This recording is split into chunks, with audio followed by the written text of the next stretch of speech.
and welcome to today's live stream.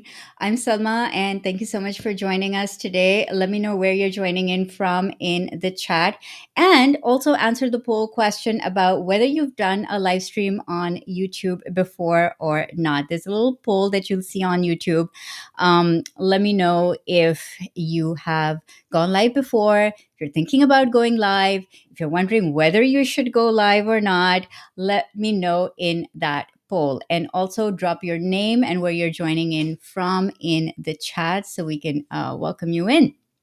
So today's live stream is kind of unique because I've never done a three-person live stream before, and it's a live stream about live streams. So it's a little bit meta. So we're gonna have two of my clients come in, and they're gonna be sharing their live streaming journey with you. Before I bring them on, just let me know if you can hear me, see me, if everything is working okay. I always, want to make sure that the audio, video, everything is good. Ali, if you're watching, let me know if everything is good. I just want to check. Hey, Bruno. Yay. Awesome. Okay, great. So everything is good. Everyone is on. Okay, perfect. Perfect. Hi, Mark. Good to see you. Okay, so let's get this live stream started. Now, as we start, I just want you to remember that we are going to try and show you a very different perspective of live stream. So, a lot of times when people are thinking about live streams, they're thinking about, okay, I need an audience before I can go live, right? That is the general thinking. And this is what I thought as well when I was first doing YouTube and I was thinking about, live streams and all of that. I was like, okay, first I need to build an audience because I don't want to go live with nobody there to watch me and nobody there to interact and nobody there to engage, right? So that was kind of my thinking as well. And, over the years, I've realized that that is actually not how live streams need to be. So, yes, if you have a big audience and you can go live and engage with your audience, that is great. But what if you don't have an audience? Can you use live streams to actually build and grow your audience? That is really the question that we're going to be diving into today. And for that, I'm going to have my two clients come in and show you how they are doing it. So the first person I want to get on is Katrine. Katrine, bringing you on. Yes, Hey, hello. Hi. how So are you nice to be doing? here. Where are you joining from? I'm joining from Norway, so we are in Europe. Yes, we're in Europe.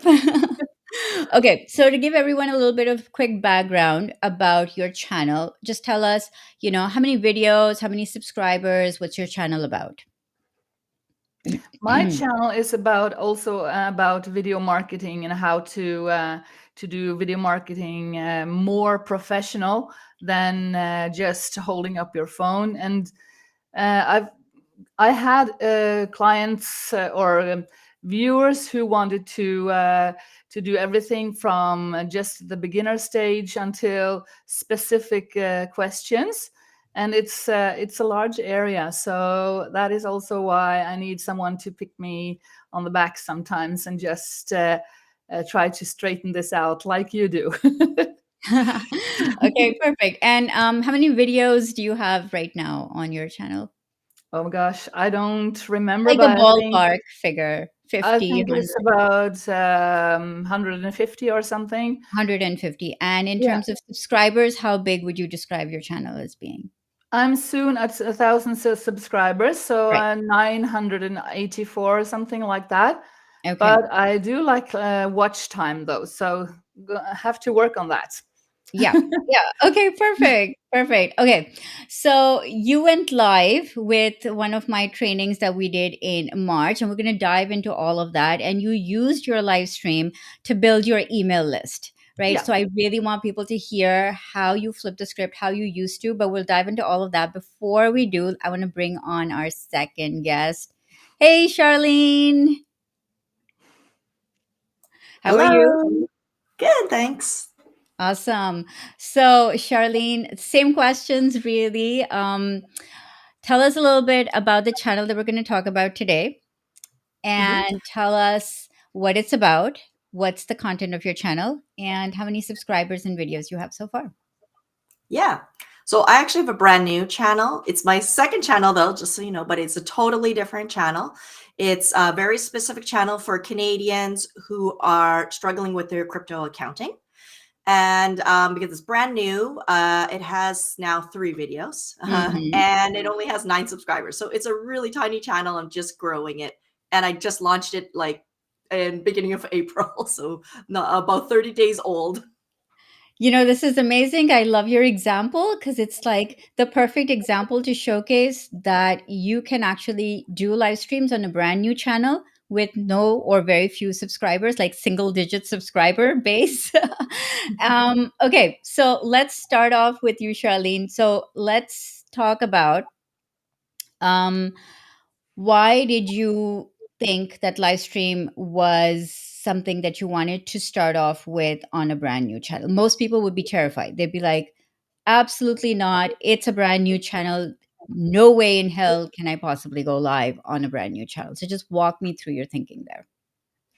Well, previously I was actually doing a lot of LinkedIn lives, Hmm. and I really like live streaming. There was a few reasons I actually leaned into it. Some was kind of, I would call it the lazy entrepreneur, in that I'm a procrastinator of like most people, and it just putting out a recorded video, I never had this deadline to really get it out because, I had no subscribers, so nobody's missing it, so nobody really quote unquote cares. But if I schedule a live stream and I publicly announce it, it gave that kind of social kick in the butt, like, I gotta show up because what if someone shows up and I gotta, get it prepared. Yeah. So for me, live streaming was a way to get out videos on a more regular basis, because I had to show up. I was telling people and sharing this with on my social networks, and it would be embarrassing and I would say very unprofessional if I didn't do it. So that's why I kind of leaned into it. I'm also not very savvy and doing editing, like video editing. I don't have a lot of time for that. So for me, I thought, you know what, you're just gonna get the raw version of me, and Mm. that's why I don't have to do any editing. And there's like almost this lowered bar because they don't expect this highly polished video. They know it's live. They know that even in watching the replay, oops, I stumbled or I Yeah. fumbled up the slides, and they're kind of okay with that. And it really worked well for me. I love that. Okay, I want to break that down. So if you, feel the pressure, like, oh my god, all these people are going to be watching me. So actually, going live without a big audience is a great way to kind of relieve that pressure. So you're kind of going to get to test that out. Kind of soft live launch and see, how you feel about it. Make all the mistakes before you have a that pressure of an audience watching you. I absolutely love that. And the second thing I love that you said is the editing part, which is like, okay, if there are a lot of things holding you back, and editing is definitely one of the things that holds a lot of people back from, you know, doing YouTube in general. It's like there's so many moving parts to YouTube, and editing is one of the big ones. So I absolutely love that. Okay, so you're like, okay, I'm doing this. I'm gonna go live. How did you come up with your, okay, what am I going to talk about? How will I structure it? How long should it be? When should I do it? All the logistical questions. Yes. So I've been talking about creating this channel for probably 18 months, and it was because of those logistical questions that kind of hindered me from moving forward. I really felt that the topic I had to speak about, which was Canadian crypto, was very dry, very boring, and very overly complicated. And I was just racking my brain trying to figure out how am I going to do this for people because they aren't have an accounting background, even if they're technical in their space. And Hmm. nobody wants to watch a really boring, dry video about that because there's difficult to have visuals. It's very kind of a lot of thinking involved and math heavy. And so what I decided to do is actually we did a few you did some trainings to kind of help me break down to really essentially take maybe one idea and even bring it down even as into a very small thing to talk about, because actually I can talk a long time about a very small thing. Uh, and Okay, that actually I makes want to it really pause you there for just a second and say one really quick important thing in regards to how broad you can go, because I think this is a big problem that everyone has. Like, okay, if what's the topic? I can talk for an hour. I can talk for 5 hours. How do you actually think about narrowing down the topic, right? So when we did our trainings, what was the most helpful thing for you to kind of figure out, okay, what should be the topic? How did you actually think to narrow it down and like decide, okay, this is the topic that I'm going to talk about? Like, talk to yes, people who would be going through the same thing right now. right. Um, the way I ended up choosing the topic was I already have clients. So my business has been running since 2012, but I haven't been out doing any outbound marketing. So this was new to do this outbound marketing. I just work on referrals. So I already had a client base who, Hmm. whenever I had consultations with them or meetings with them, they were always asking the same questions over and over again. And to be honest, I was kind of getting tired answering the same question 20 times. And I thought, you know what, maybe I should make a video about that question. If 20 people are asking me every single time in the consult, how do I understand this one concept? That's a Then maybe that's good, the place to start. And that's essentially how right now I have a yeah. lot of content ready, all based on just the questions that people keep asking over and over again. Yeah. Okay. So, a quick caveat for those who may not have clients right now, or who may be like, okay, well, that's very well that she took her frequently asked questions and turned that into a live stream. But what about me if I don't have a client base right now? Where do I get these frequently asked questions from? And so, my answer to that is, I mean, hopefully it's very obvious, but I'm going to state it anyways. Google is your friend here, right? So, you want to go to people also ask, you want to see what are the frequently asked questions around the problem that you want to create the video on or that you're thinking about. Facebook groups are your friend. What are the types of things that generally keep coming up in groups that you are inside, where your target audience might be as well? What are the things that people are always asking?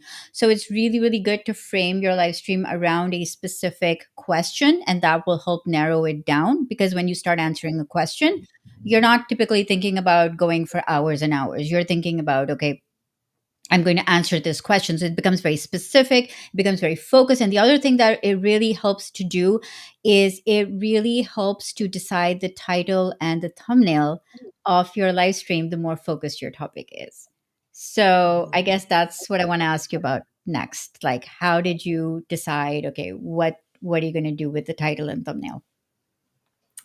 I use the Launchpad, your course essentially. I still use that, even though I finished it ages ago. I still go back always to the title. And before that was kind of again my bad habit because I'm a procrastinator. So I would often plan my live stream, but then just go live with really just a crappy title Yeah. and a really crappy thumbnail because I was in a rush to schedule the live stream, and the views on my old channel were really poor because of that. And then I had to go back and try to work titles to fit, and it actually was more work in the end to do that. Then now I'm much more diligent, and actually if I'm going to plan the live stream, I'm going to plan the title now and the thumbnail so that when it gets scheduled out, it also gets more. I've noticed more clicks because people, they're hooks, they Yeah. are essentially advertised and what's going to be showing. And so making that effort in the beginning, even though it seems like, oh, what a daunting administrative task to do, is really important. Mm-hmm. And now for example, I did a live stream last week which didn't have a lot of views, and today's already starting to get some views. So, and I didn't have to go back and fix the title and fix the thumbnail and fix all the things that I should have done in the first place. I love that. I love that. So, okay, let me quickly ask the audience as well. So, do you typically come up with the title and thumbnail of your videos before or after filming the video? Because I love Charlene's example here. She used to think about the title and thumbnail as an afterthought. And to be very honest with you, we don't want to think about the title and thumbnail. We're like, what if we change it, or what if we want to go in this direction in the video, or what if the video actually, when we're filming it, we get this inspiration and we go into this, different space, and then I don't want to think about the title right now. But there are a lot of reasons why we talk ourselves out of it, and it is natural and normal to not want to do the title and thumbnail before filming the video. I get it. Totally normal. I am pretty much the same way as well. But every time I actually put thought into the title and thumbnail before I film the video, and then it's iterative. You're thinking and you're coming up with ideas, and then you're like, no, maybe I can say it this way. And then now we're using AI, to write titles. And so there's all of this going on. um but yeah, absolutely, if you shift that perspective, that is what you're saying has helped you, um Mhm. not have to go back and think about changing it, because once it's out, and then every time you make changes, the algorithm has to recategorize your video, right? Another 48 hours, maybe even sometimes longer, to think about, okay, what is this video about now? Like, the title has changed, the thumbnail has changed, it has to think about, okay, what is this video about? Has to reread the title, reread the thumbnail. So it's good to get it right on the first try, but of course you can change it if it actually is not performing. Okay. Hi, Cheryl. Cheryl is saying, great conversation. I need to be better about focusing on the title and thumbnail beforehand, right? Same, Cheryl. Even though I've been doing this for years, I always want to wing it. It always feels like I just want to wing it. I was like, yeah, whatever.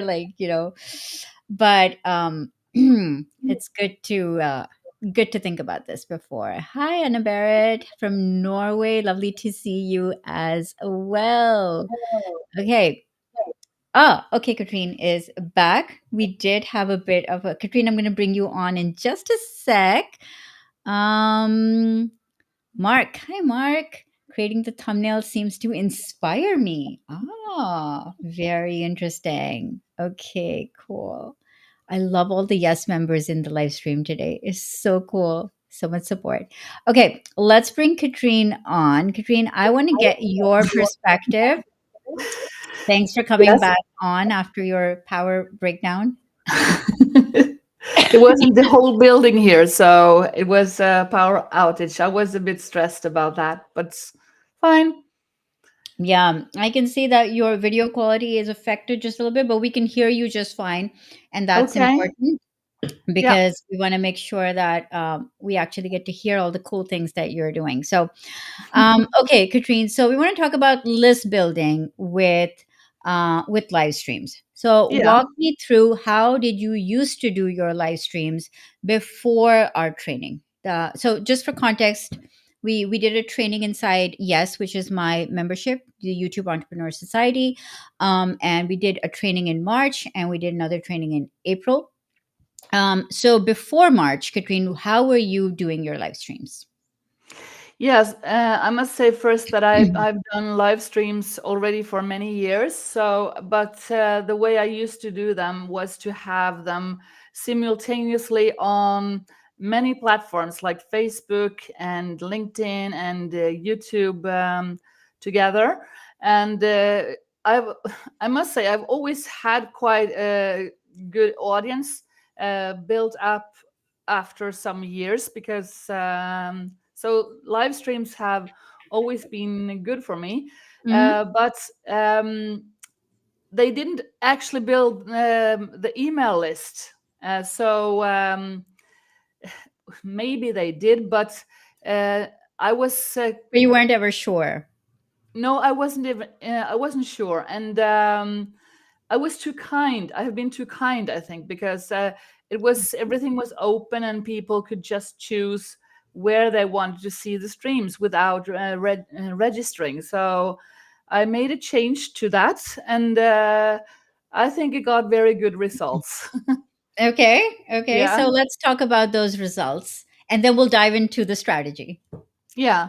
No, I actually followed your strategy because I'm in your course. So what I changed is I don't remember exactly what I did, but it was about telling that it was only on YouTube this time, Yeah. and also they had to register to participate in it, and that way it's I think people was very, oh, I don't want to miss this, so they registered for that, and then also at the same time I was spreading that along to the other social platforms, so Mm. telling them that, hey, I'm going to have a live stream about this particular theme, and it was an interesting theme too, so, and people registered, so that was a bit new for me, so very good results though. I like how you said two specific things. You're like, Yeah. first, I decided not to stream everywhere on every platform and just went all in on YouTube. So I think that's really good because it gave you focus and it gave you clarity. And YouTube is, of course, as we are obviously on board with, like, YouTube is the number one platform, and it kind of makes you put more effort into it if it's just one, and you can focus on making that the best rather than, thinking about the tech, because the more platforms you add, then the more, the tech gets a little overwhelming sometimes. So that's one thing I really love. And the second thing Mhm. that I really love that you said was that you actually had, so in my training I taught like the hype phase and the deliver phase, and so you went all in on the hype phase, which is like to actually promote your live stream before you did it, and Mhm. you ask people to register for your live stream. So Yeah. this is a great way to actually build your email list. So if you have a topic that people should know about and you have an idea about, okay, what you want to teach, then why not have people say, yes, I want to attend, and when they register they're more committed, right? Yeah. Rather than, Yeah. oh, the XYZ person is doing a live, I didn't even know they're doing a live stream, okay, let me just jump on it. It's so random. But when people register, they're showing you that they're interested, and they are letting you know that they're actually warm leads, because uh it's not random. They're not like, oh, by the way, I just discovered you. They're like, no, I want to learn this specific thing from you. So they are, maybe ready to move on to the next step to work with you Mhm. after that. So they're much warmer kind of lead. So I love that. I'm going to bring Charlene in to ask her the same question. Charlene, did you or are you planning to also lead build with live streams? Yes, I am actually. It's my next step. I did actually for the live stream I did, like Katrina, I actually had a opt-in page with ConvertKit. So they, Mhm. even though it was streamed live, like they had to sign up to kind of get the information about what day it's going to go live, because I had no audience. I had no, it was my first video essentially on YouTube. So Yeah. nobody was show up, obviously. So I actually had a lot of partners that I used to reach out to, and they advertised it as well to their audience. So the reach was quite large in terms of, it wasn't just I didn't have a list actually. So I leveraged partners to get people to come to my first live stream. And a few people on my list, Okay. I didn't even check. I was a little bit bad now. I should nurture them. I haven't nurtured them for 4 weeks. Okay, I really want to kind of hone in on this point for everybody watching as well. And I'm going to ask this question. Um, do you think that live streams can actually grow your audience? Let's say you have no audience right now, or a very small audience base, right? So first of all, what do you guys think? And then in the audience, everybody, let me know, what do you think? Do you think that doing a live stream can actually grow your audience? Is that something that you can get on board with? Let me know in the comments. And what about you, Charlene? Do you think that that's something that has shifted in how you used to think about live streams, and now you're thinking, okay, I can actually use them to grow my audience rather than just be like, nurture my audience? Yes. Yeah, that is my main objective this year because I have a brand new channel. So my goal is to just grow it as rapidly as possible in this particular niche, and then see how it kind of goes from there. And it's off to a pretty good start, I think, for only being live for channel for 30 days. Okay, let's talk about your channel for a minute. So tell us what has been the biggest results to come from your live stream. Let's talk about your first live stream. what was the result of your live stream? Tell everybody what actually happened. Sure. So in Canada, the tax season, you need to kind of know this because it's a little bit hinged on why the video worked, the live stream worked so well. Well, the live stream I talked about that I advertised with my partners, it went out on April 5th, which is the start, kind of the starting to peak of the Canadian tax season, and it actually finishes today. So today is a very busy day. And at that time, Wait, people I have don't. to say thank you for coming on and doing this in spite of the fact that today's the last day of tax season for you. So thank you. Yeah, no problem. And so at the height of the season, that's when people started looking for information, and especially around crypto tax. There was not a lot of Canadian crypto tax videos when I did this research in early March, which I kind of assumed there would be. But there was, I think, only one I could find for 2024 and two I could find for past years. But it changes every year. So a past year's video is not very reliable. So what happened with my live stream is I decided to go live on the 5th of April with partners. And another thing you need to know is I also kind of use Reddit to grow my authority by answering Canadian crypto tax questions there, which I have been doing for the last few years. But I Okay. didn't do it because I was too busy actually. But they sit there, the answers sit there.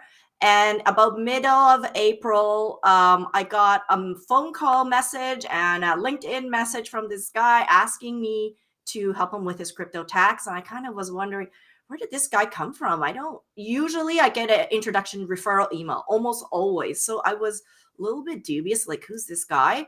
So I called him back and got a call with him. And I asked him, like, how did you find me?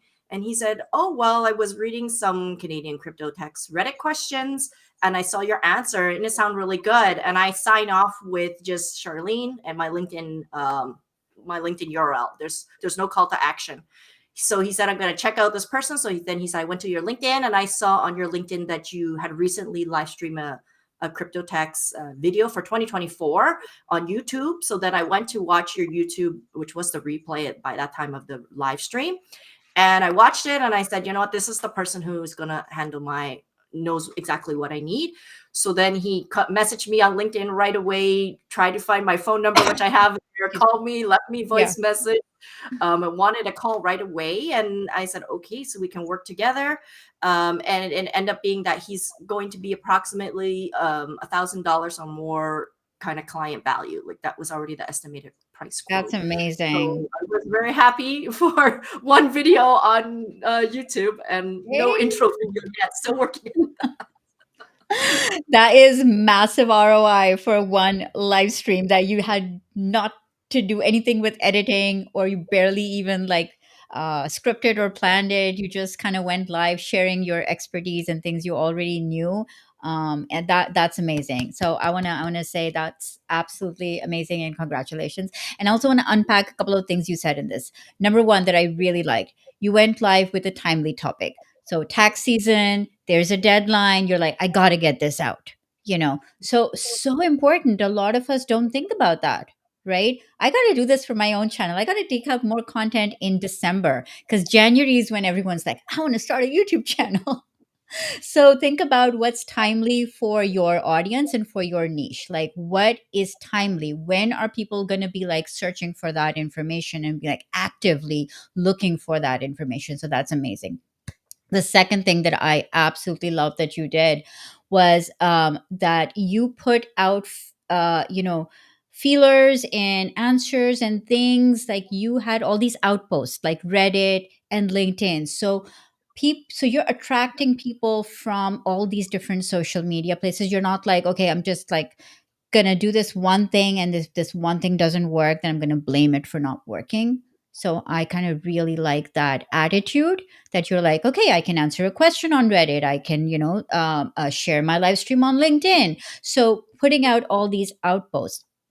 And then the third thing that I think really drives home this entire strategy that you did was that even though he found you on Reddit, even though your client, looked at your LinkedIn profile, but what made him become a client was your YouTube live stream. And this is where I want to reel it in and be like, YouTube is the place to build your authority with long form content, whether that's live streams or recorded videos, because that is where trust is being built in real time. People are watching your live streams and being like, okay, she knows what she's talking about. And especially because it's a live, there's no place to hide. You're not like, I have to think about this stuff. I don't know it's live. So it's like you either know your stuff or you don't. And so it is the ultimate way to build your Katrine, what do you think about that? How Charlene did this?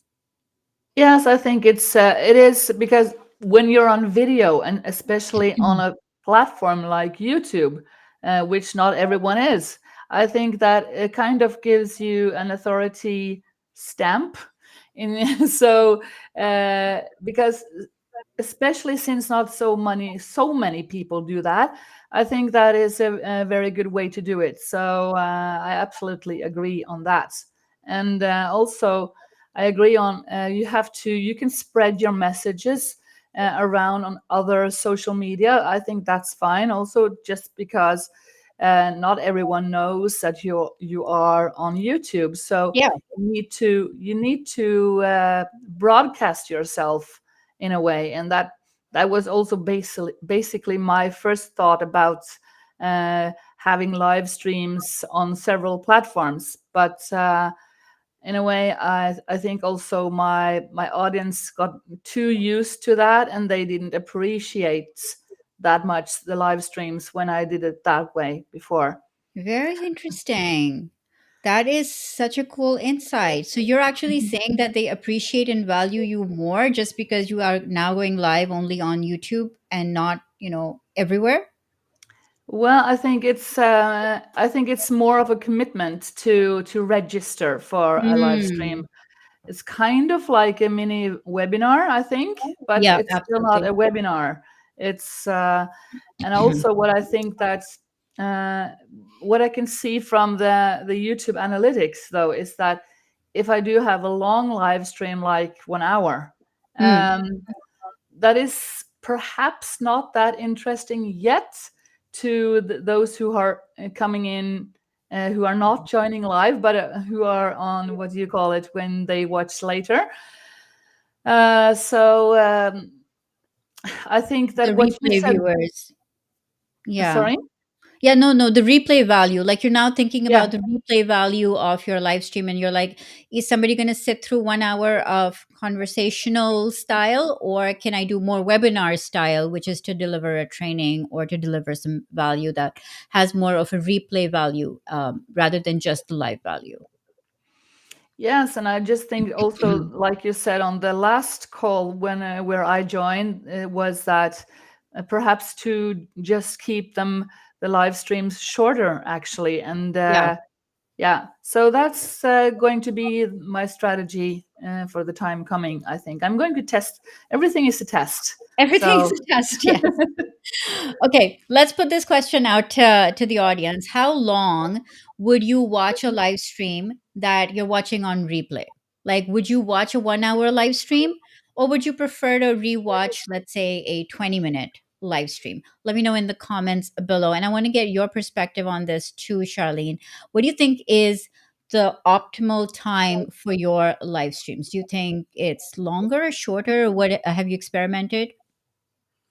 The first one I did was really long. I did a 1 hour webinar style. That's why I Yeah, required a sign up, because it was going to be a lot of high value there. yeah, Although it is not public, right? But I think shorter is better. Like that 1 hour I did now, I'm thinking about making them less than 15 minutes, because again, I find the longer it is, the more I will put in there. Like by having a time constraint, it will actually make me focus and have a better live stream, because I will have to simplify. I have to have a clearer message, and that will be better for them to consume more shorter videos with a clearer message than try to cram so much in to say 30 minutes. I'm looking at around 15 minutes. But not shorter than that. I don't think I can go down to say I don't know, 1 minute or two. That's not really viable for my I style mean, of I video. think there is such a thing as too short when you're doing a live stream because it can get a little bit difficult to get all the information out, right? But what I love about the fact that you're both experimenting with like these lengths is that different purposes are suitable for different lengths. So for example, if I want to do a full-fledged webinar and there's like a lot of material in that, I might have a registration form, I might do a full 1 hour training, and there's a lot of stuff that I want to cover in that, which could be training, it could be sales, it could be social proof. There's a lot of things that I want to pack into that 1 hour live stream, right? But if I just want to have content on my YouTube channel and I just don't want to have to go through the editing, then I might do like short 10-15 minute long live streams and be like, okay, let me just put out a lot of content. The other thing to consider is also bingeability, because YouTube really likes when people watch more than one video on their platform, and you really like it when people watch more than one video on your channel. So if you have like a series and you can divide your live streams up into 3, 5, 10 videos, whatever, and they can all be watched back to back, that gives a signal to the algorithm that people are binge watching your channel. And I always like to say that when people binge watch your channel, you're building trust. Like that is the number one way that you are building trust, because people are like, oh my god, I just sat through like 5 of her videos. Guess what? Now they're starting to trust you way more than if they just watched one video, even if it was a longer video. It's just how the human mind works. I'm not going to attempt to go into psychology here, but I actually want to put some comments up here. Um, Anna Barrett is saying, I do believe live streams will be valuable. I would prefer doing that than all the editing stuff with the videos. Absolutely. That's like a huge, big reason to do live streams. Silverfin Media Julian is saying, yes, building with live streams sounds like a feasible option. Um, Wenjin Piano is saying, good morning from California. Good morning. I have only done Facebook live streams that are temporary. Do you also use direct posts of your YouTube live streams to your website? Okay, good question. Who wants to answer this? Are you guys posting your YouTube live streams to your websites yet? I haven't posted to the website yet, but I have online courses in which I can build also live streams on YouTube. It is easy, kind of, but I use Kajabi, and yeah, it is possible, but not live streams, perhaps directly to the main web page, but Yeah. perhaps within a blog or something. That could Yeah. also be possible. Yeah. Yeah, I can also answer this question from the perspective of when I want to have a sign up form underneath a live stream, for example. So I have some live streams that kind of showcase what my program, what my coaching program is all about, YouTube Intensive. And so I have that live stream up there, and below that there's a sign up form that if you would like to work with me. So that's on my website, and you can actually, watch that training and then sign up to, if you'd like to work further or get coaching or see what would be the next right step for you. So you can definitely use that. But I also like the fact that you said that your Facebook live streams are temporary. That's the problem with all the other social media networks, right? Whether it's Facebook, LinkedIn, or Instagram, it's all going to have very little discoverability after you've done the live, and it's not going to have that longevity that YouTube would give you. So let's talk about that for a second. Or I just want to share. People are saying 20 minutes, shorter the better. Length of watching will be determined by the type of information shared. Okay, so people are generally going on board with shorter live streams, 5 to 10 minutes. Okay. Bruno's saying you could use chapters to chunk in snack size pieces. Hi, Coleman. Coleman. Coleman Gianni from Kenya. Glad to have you as well. Okay, so let's talk about the replay value of a YouTube live stream. So, Charlene, what have you seen so far in terms of how many viewers do you get live, and then are you seeing like a majority are live or majority are on the replay? The live, I had a few people, 6 to 8, which I was surprised, still pretty good. To show up actually live for the call, but the replay value, especially on the YouTube for me, has been huge because people didn't have time possibly to show up live, but they all wanted the content, and because I have a very specific keywords for that, I have noticed that it is spiking, very aggressively this month. I expect it to, of course, tank afterwards, but it will spike again next year and I will have an updated Exactly. video, right? Because there's so few content. So I think it went from 6 views to at least 40 views already. I haven't checked it in a while. I just haven't had time. But Right, last week, the right. check was already up at 40 views just for that one replay video. And probably still coming. Excuse me. Mhm. That's so amazing. Katrine, I know you were having some issues with people watching on replays. What's been your experience? Well, I kind of like to have a variety of my content. So I like to also have edited videos because they are very specific, and then I can do much more in the editing. But I do think that when people say that they want to have like less than 10 minutes live stream. Mm, Like you said, it depends. Like here, people are engaged in this live stream now, so and it has already lasted for how long? 41 45. minutes. Yeah. So it depends on what people really want to achieve with the live stream. So what Yeah, is the goal for? It's always what is the goal for with the video and what is the goal with the live stream. yeah, You have to ask yourself that question first. So if you want to go in depth, I think that 10 minutes can be a bit short, but again, 1 hour of live stream can be a bit too long, especially if people don't really, if they want to get to the answer very quickly.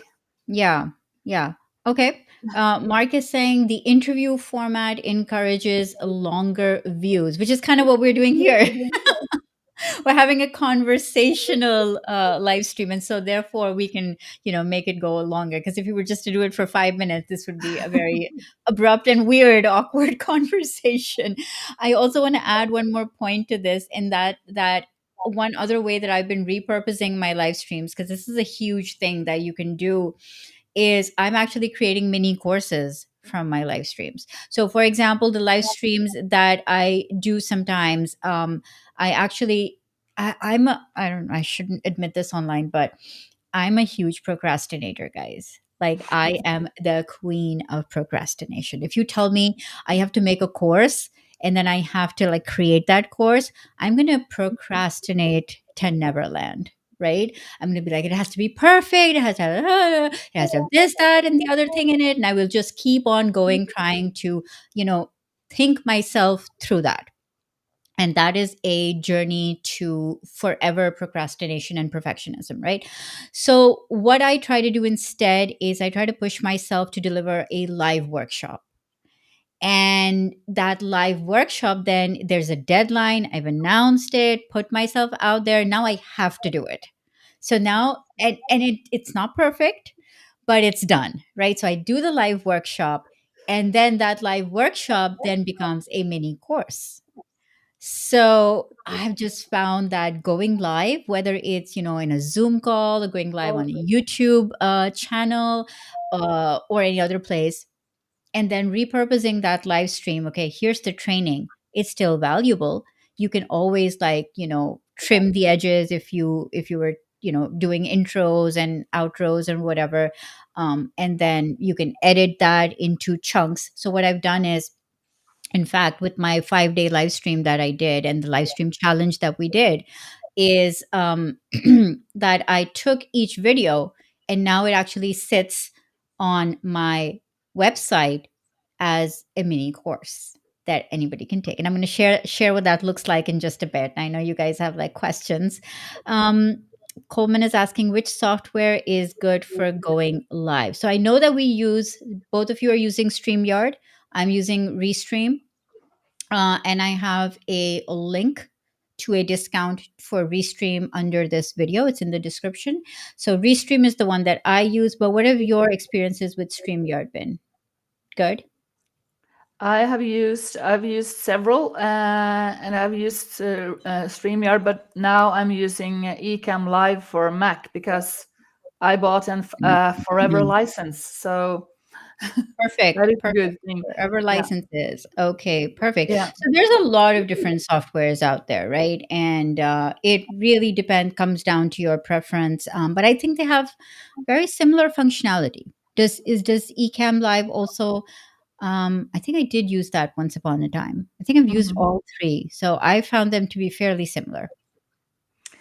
Yeah, it can be very simple, but you can also do quite advanced stuff with it. So Yeah. it depends on what you want to do again. So you have possibilities, but like Restream here, I can see that the interface is quite easy. So I would go for the easy ones at the You know, beginning. I I actually started live streaming with OBS. Oh my god. It was like I would have a nervous breakdown before every live stream because I hate the tech build up. Like, oh my God, all these things that could go wrong. And it would be very nerve wracking for me to think about all the tech. And now with Restream, I feel like I can actually focus on the content, focus on the guests, focus on the chat and the people who are there, focus on the audience, and I don't need to worry about the tech. Hmm. So it's browser based. So I don't need to download anything, install anything. As I just go to type in restream.io and click a go live, and that's kind of it. And all the other stuff is on YouTube, like setting up a title and thumbnail. So less tech, the better for me, at least. That's my experience.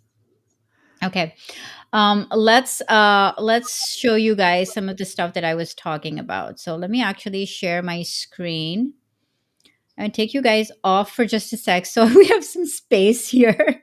I'm actually going to show you my screen.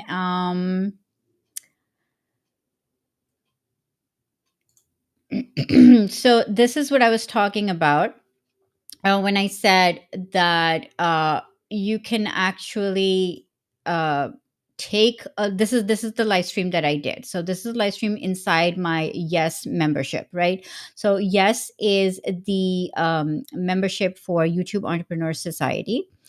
And what I did inside this membership was I did a 5-day live stream challenge. And after I did this live stream challenge, you can actually go and do this live stream challenge as like a mini challenge, mini course. Like, so all 5 days are here. You can see the first video, we go for 90 minutes. That's when the challenge starts. There's a lot of content I cover, but then it kind of becomes very manageable, 16, 23, and 10 minutes for the rest of the days. It's like a very like quick thing that you can do. And then what I also did was I took the entire workshop that I did in March, how to use live streams to grow on YouTube, and I created an entire course from it.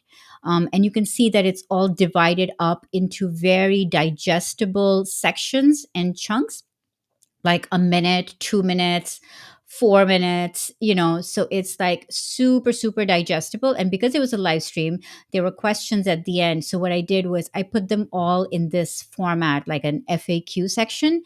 And as I'm answering all these questions, then, I just put them in a separate section. So that kind of became the way that I repurposed that particular live stream. So that was one really easy way to think about, okay, you can do a live stream. In this case, it was inside the Yes membership, but now it can be an actual product on my website. And actually, I do have a QR code here for you guys as well. If you want to actually take the 5-day live stream challenge, which these guys are taking or at least you guys have seen it and you're in the middle. Some people are in the middle of it right now, and some people are taking it right now. You can actually take my 5-day live stream challenge, and you can take my entire how to live stream on YouTube course as a mini course if you join the Yes membership. So this is something that is again possible to do with live streams. So I want to ask you guys, wait, you're both founder members of Yes. So you've both been with us since we launched, right? How's the Yeah. experience been for you so far? Did you ask me first? I'm sure, What go ahead. I don't know. Well, experience is that it's a very nice membership, and you also always come up with the new ideas and new topics to what we shall practice on, and also getting the feedback on. Because I've been in this business for 13 years, so I know quite a bit about video, but also always having the feedback that is very, I think that's very valuable. Mhm. Yeah, that's kind of the purpose of having a membership, because it's like when you take a course, anybody's course, not just my course, you take a course and you're like, okay, here's all the things to implement. But then, okay, what if this doesn't work? Or how do I do that? And you need some custom guidance. And I feel like that's where the membership is really good for, that back and forth. What about you, Charlene? What's been valuable for you in there so far? For me, being that I'm this kind of procrastinator to get going, even for a live stream, I have to still schedule it, make the title and the thumbnail. Yeah. Having these weekly call where we kind of do it, like I think the main reason I did in this challenge even got through the first 5 days, because on day one we did the title, thumbnail, and topic. So once you kind of cover that, it's actually not much work to then do the live stream. So then right after the call, I scheduled it. So it's done. And so for me, it was kind of helps me keep going. Like every month we have a training that we can implement, so that I feel like I need to keep making videos and keep going, or I'll just keep putting it on my plate, but never ever get it done, really. Yeah, I like the fact that first of all, you're a great go getter. You're like, okay, I see it, I want it, I'm doing it. So I love that attitude. And second of all, I absolutely love the fact that the calls that inside Yes are. I always want to keep them very implementation focused. So I feel like courses are a great way to learn information, but memberships or like coaching is a really great way to implement that information. And so exactly like you said, on the call we chose the topic, we chose the titles, we made the thumbnails, or at least thought about designing how we want to design the thumbnails. And then the rest is nerve wracking, but easier in terms of amount of work. So thank you for sharing that. Okay. So, what do you think you're going to be doing going forward with video in general and live streams in a specific on your channel? Charlene, you can tell us first. What is the next couple of months going to look like for you? For me, the next couple of months is continue to grow my channel.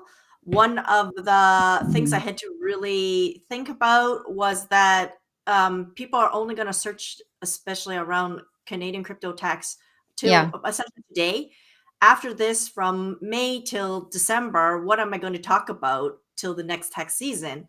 That's going to still drive their interest and bring in the right kind of client who could become my client. So videos that would essentially work on talking about wealth building in Canada, very Canadian specific. Crypto wealth building in Canada was kind of my Mm. thought, because tax is merely a byproduct of wealth building.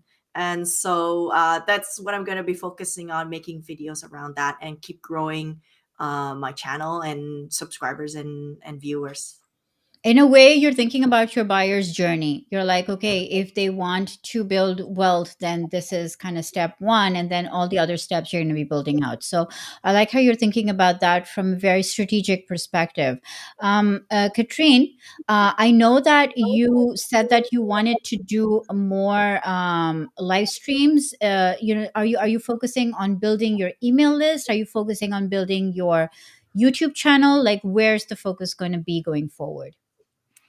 Well, just right now we have a very busy schedule with the producing videos also, so I'm trying to see where we can fit that in, to be honest. But yes, my focus is going to be both to grow the YouTube channel and to grow the email list, because this is I'm also thinking about building something that can run and go like a machine when I am doing other stuff, or maybe I don't want to produce videos. I don't know what's so more an evergreen Yeah. business is what I'm thinking more about. So, and I think I'm going to build that up with both videos, because I can actually this summer, when people are doing are having holidays and I'm still at work, I can record and schedule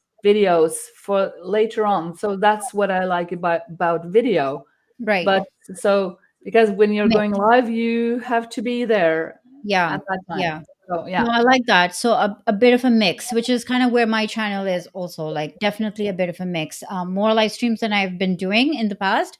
And then, sprinkling trainings and recorded videos in there as well. But I also wanted to ask you, actually, Charlene, this might be a better question for you. Is like, what would you say to somebody who is wants to do a live stream, doesn't think many people are going to show up? Like, let's say they have a new channel or a very small channel. How did you get over the fear of, okay, nobody's going to show up? I'm going to, it's a common fear, right? Mhm. What would you say to somebody who has that same fear right now?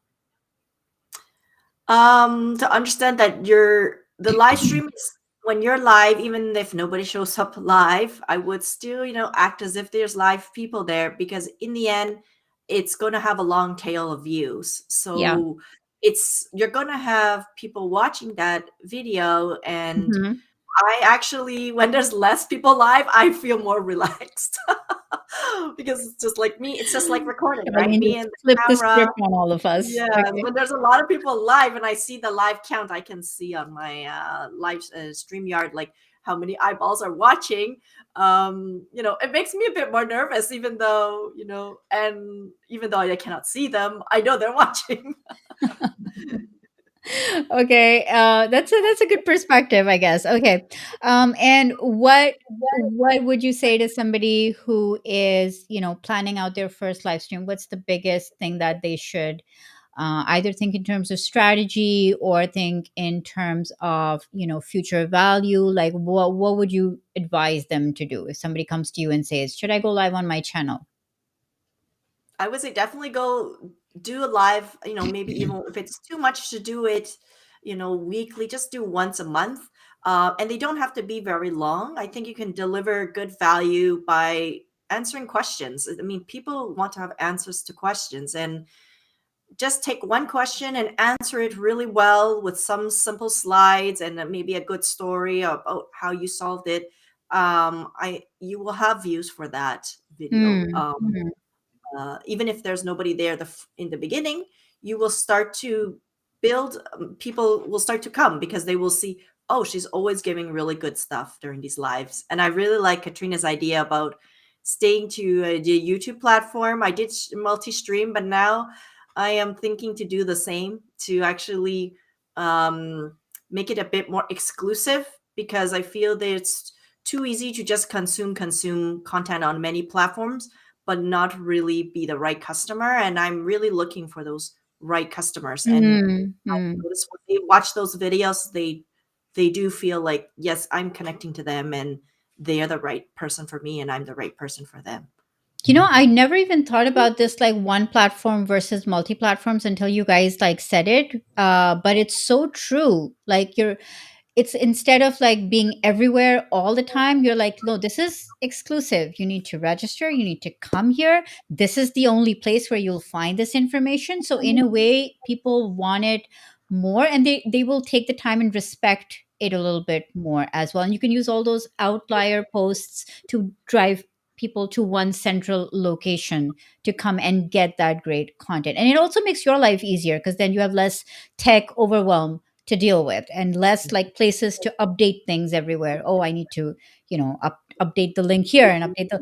No, there's only one place to update everything. So I love that. And one more thing I wanted to ask you, Katrine, about your your numbers, actually, because you shared this with us. Do you feel comfortable sharing like how many people sign up? Like, what should people expect with a live stream that has them register first? How big of an email list should they be looking at to promote it? Like, what were your numbers? If you could just walk us through. Okay, you had these many, and then these many people signed up.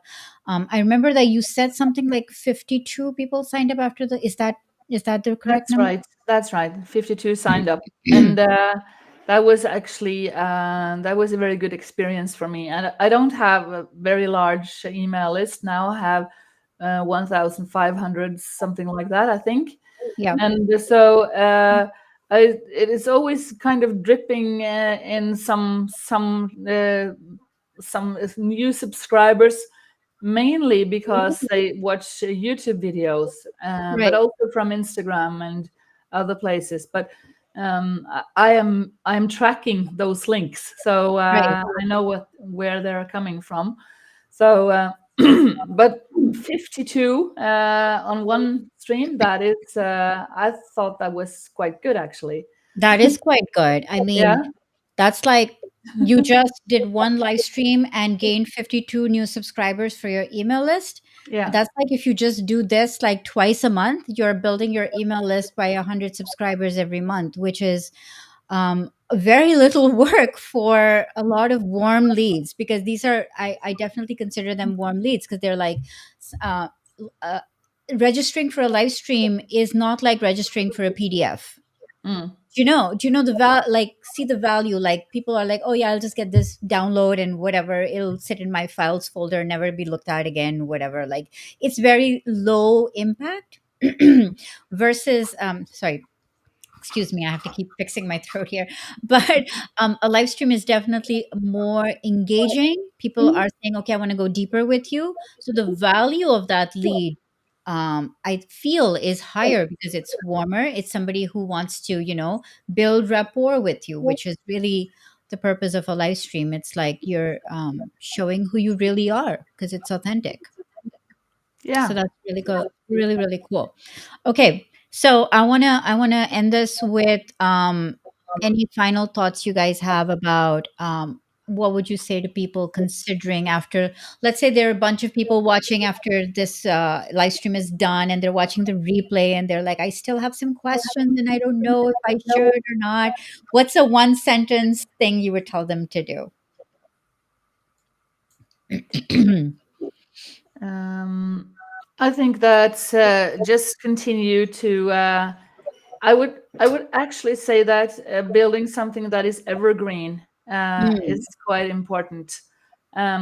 So for YouTube, that is an more evergreen platform than other platforms. I still enjoy being on Facebook and Instagram and kind of building, especially Instagram. I have connection with people, but the live streams there, they dip after a while. So if you want to go live, but it depends on what kind of business you have, of course. But yeah. Yeah, um, but from an evergreen perspective, absolutely, because then they live like regular videos, and they will have.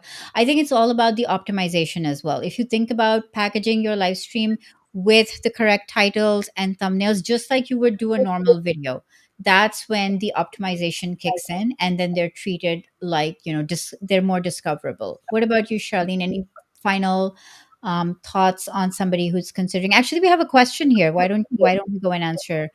Um, Linda is asking, I'm a frequent live streamer on LinkedIn, and I've streamed over 170 times with 250 participants each week.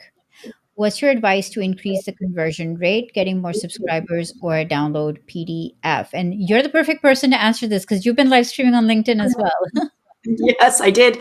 And I think this actually comes back to Katrina, what she was talking about earlier, and that uh, I I haven't. I did get fairly good conversions on LinkedIn, but I find I get better conversions on YouTube.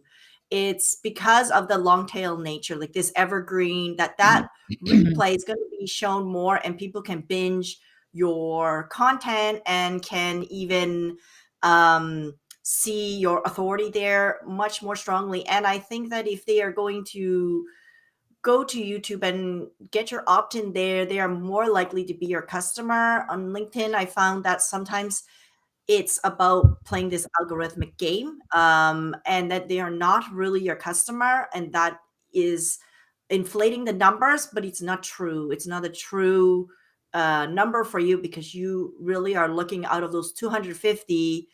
You want those 50 who are going to really move to the next level with Move you, to the which next. you need Yeah. to, Yeah. yes, opt into something, get into the list, get off of just consuming these Free short live content. streams Yeah. every single week, and not really consuming, high value content that you can provide weekly through maybe the list or whatnot. I love that answer. It's time to get off the content mill, off the content hamster, whatever. And free content is good, but I feel that a lot of people actually delay making a business out of it, or making an income from it. They're like, okay, first I have to create 100 free videos before I can ever put out a product, before I can get clients, before I can earn anything or have any kind of ROI from that. And that's kind of a thinking that keeps you stuck in this space where you start to lose motivation, because you're not, you know it's free content, it's not growing anything, it's not building your list, or it's not like making you any money, or it's not actually growing your business, and it becomes a chore if you don't enjoy it. And that is then leads to overwhelm and burnout and all of those things. So it's great if you can figure out how to move people from consuming your free content to then getting some kind of business results from it, whether that's email subscribers, whether that's building deeper relationships, whether that's actually getting clients from that. But the faster you can figure out authority content, how to create those live streams or those videos that then position you as an authority, and then people want to work with you and trust you. And that way the motivation is also higher, because then you're like, okay, everything that I do is getting results, so I'm not just like spinning my wheels here and doing all of this free work for nothing.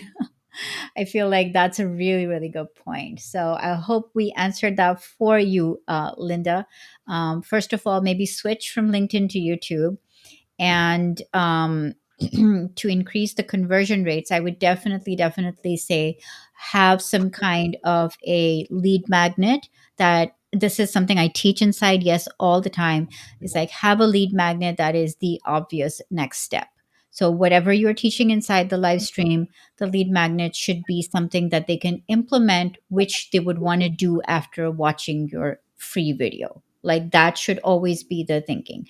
And so that's kind of what I teach inside Yes as well. Also, one more thing that I want to quickly share is that when you actually join, uh, when you actually join, yes, you get not just the live stream challenge, but you get all of my other courses as well. So there's YouTube scripting with AI. There's YouTube Launchpad, my signature course to launch your channel. There's my brand deals course, which is how to work with sponsors. There is a content strategy workshop for understanding what kind of content, what niche you should be in, what kind of content to create, and all of that kind of stuff. There is your best year ever on YouTube, how to position your channel for success at the beginning of the year. There's some free content as well.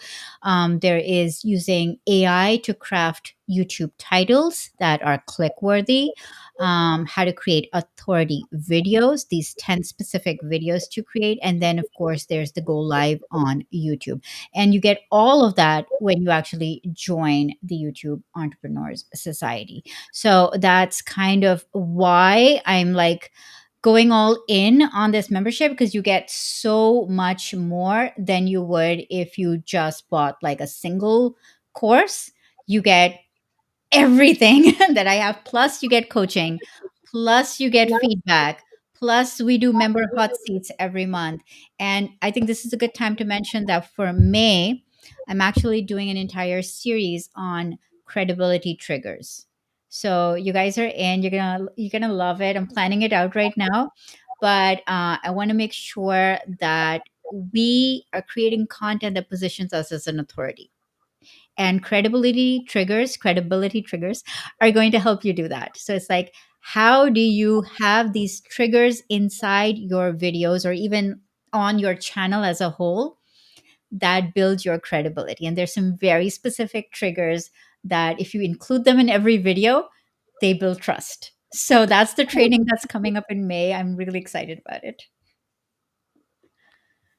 Okay, so let's wrap this up. And I want you guys to put your YouTube channels if people want to go and check them out. I'm also going to put them in the description after this, after we're done with this live stream. So if you could go ahead and put your YouTube channels in the chat for now. I don't know if it's going to allow you to put links. I think it might not. I think you have to do it for us. Yeah, I think I have to do it for you. So I'm going to do it. Hang on. Okay, so this is Charlene's channel. There we go. And Katrina's channel. There we go. Okay. Linda is saying, thanks for the answer. I am getting both leads and subscribers, but want more. Switch to YouTube, Linda. That would be my my advice. Switch to YouTube. It works. It works. And here's the thing. If I had to pick a social media network that builds your authority the fastest, it's not Instagram, it's not Facebook, it's not LinkedIn, it's YouTube. If you tell people, and that's literally because of the barriers to entry. It's like if you tell people that I want to um, start a LinkedIn page today, how long does it take somebody to start a LinkedIn page? Like, Charlene, what do you have to do? How long does it take? Half an hour? If that's really, it's instant. I mean, few minutes, at less than 30 minutes, I would Right. say. Okay. Katrine, how long would it take somebody to start an Instagram page? Should I call it a page? Yeah. Well, it doesn't take a long time to start an Instagram account. But I actually we are testing this for a client now. Oh, okay. So we can see, we try every platform, and Instagram sadly is slow, I must say. Okay. And compare that with how long does it take to start a YouTube channel? Well, it does take a similar time to start it, but you have to build it and also put in all the things and the Yeah. banner and stuff like that. And creating your first video. It's Yeah, like, making your first. So I think it will take a little bit longer at the beginning, but then like we can see, you can build the videos triggering the other ones, and so that is going to eventually go faster, I think. yeah, yeah. So it's like work smarter, not harder, right? It's like Yeah. you work hard, you work smart by getting on the right platform, which has longevity, which has staying power, which can build conversions, which can get you leads, which can build authority. Because the minute you're on YouTube, it is instant authority. It is way more powerful because it is harder. The barriers to entry are bigger, right? So Mm. people automatically feel like, okay, if you were starting a YouTube channel, then you have put in more effort. Like it's as simple as that, right? You have put in more effort, so therefore it builds authority faster because you have put in more effort.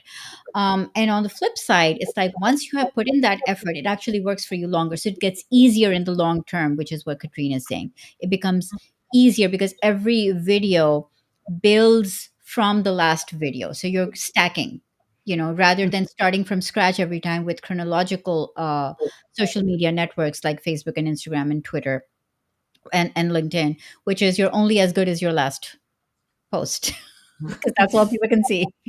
And if you disappear for a month, well, then goodbye to your brand. I want to thank you guys for being here. This was really insightful. I'm really happy that you took action, got results, came here to inspire everyone else to share your results and for being so transparent. So, thank you both for being here. And I'll see you inside. Yes. Next month when we have our coaching call. So thanks a lot. Thank you. Thank you for coming. No, so thank you for the invitation. Yeah, absolutely. Okay, so I'm going to end this live stream here. But if you guys have any questions in the replay, we'll come back and see if there's many other things that we can come back and answer. I'm going to be in the comments to help you answer and get value from YouTube and specifically from YouTube Live. So thank you guys for watching. I appreciate you. I hope it was valuable for you, and we'll see you in the next live. Take care. Bye.